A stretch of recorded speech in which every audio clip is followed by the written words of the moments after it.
Assalamualaikum warahmatullahi wabarakatuh. Perkenalkan, nama saya Muhammad Asal Razak dari program studi teknologi hasil perikanan dengan NIM 2555829 PN 19435. Hari ini saya akan membahas sebab itu peran manusia dalam ekosistem perairan. Yang pertama, fungsi ekosistem bagi manusia yaitu ada beberapa, yaitu pertama sumber air, habitat organisme, pengendalian banjir, dan sumber ekonomi. Ekosistem perairan memiliki banyak fungsi penting bagi manusia. Selain sebagai sumber air dan habitat, berbagai organisme, sungai, danau, dan estuari juga berperan dalam mengendalikan banjir serta mendukung kegiatan ekonomi seperti perikanan, pertanian, dan pariwisata. Setelah itu ada peran manusia dalam ekosistem perairan. Nah, manusia memiliki peran yang sangat besar dalam ekosistem perairan. Perairan tersebut bisa berupa pemanfaatan dan pengelolaan sumber daya air, namun juga bisa berupa perusakan jika tidak dilakukan secara bijak. Di sisi lain, manusia juga berperan dalam upaya pelestarian ekosistem perairan. Yaitu ada dampak negatif oleh aktivitas manusia, yaitu yang pertama ada pencemaran, perubahan habitat, dan spesies invasif.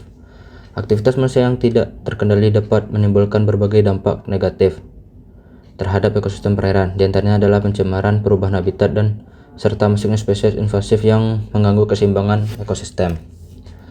Setelah itu ada pencemaran ekosistem perairan. Yang pertama itu adanya sampah plastik, limbah nutrien, bahan kimia, dan minyak dan panas.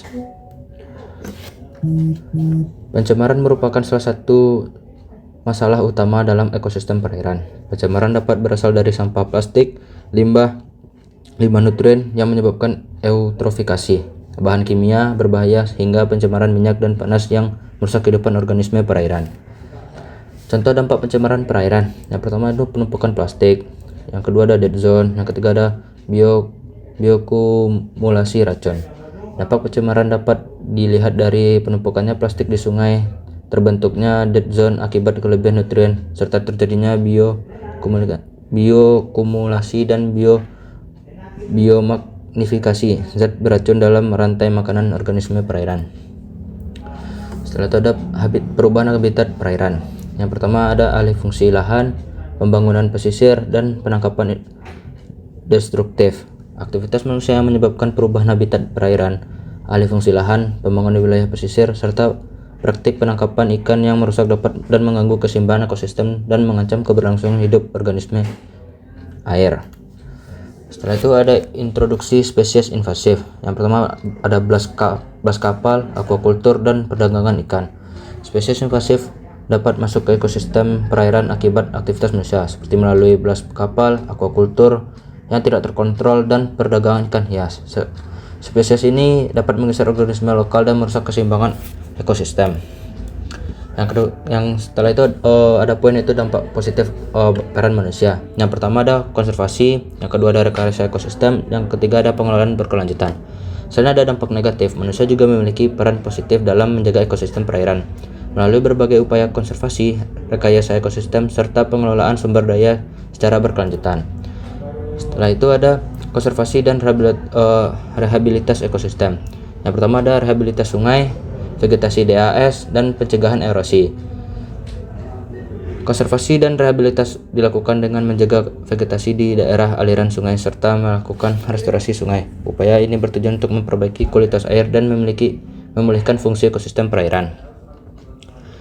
Yaitu ada perikanan dan ekowisata. Yaitu ada pengelolaan perikanan, edukasi lingkungan, dan wisata mangrove. Pengelolaan perikanan berkelanjutan bertujuan menjaga ketersediaan sumber daya ikan. Selain itu, ekowisata seperti wisata mangrove berperan dalam meningkatkan kesadaran masyarakat terhadap pentingnya menjaga ekosistem perairan. Setelah itu ada peran pemerintah dan masyarakat. Yang pertama ada regulasi, penegakan hukum, partisipasi masyarakat. Pelestarian ekosistem perairan memerlukan kerjasama antara pemerintah dan masyarakat. Pemerintah berperan melalui regulasi dan penegak hukum, sementara masyarakat berperan aktif dalam menjaga lingkungan perairan. Nah, kesimpulan dari peran manusia terhadap ekosistem tadi. Sebagai kesimpulan, manusia memiliki peran yang sangat besar dalam ekosistem perairan. Oleh karena itu, diperlukan keseimbangan antara pemanfaatan sumber daya air dan upaya pelestarian agar ekosistem perairan tetap lestari dan berkelanjutan. Nah, sekian dari paparan materi saya. Wassalamualaikum warahmatullahi wabarakatuh.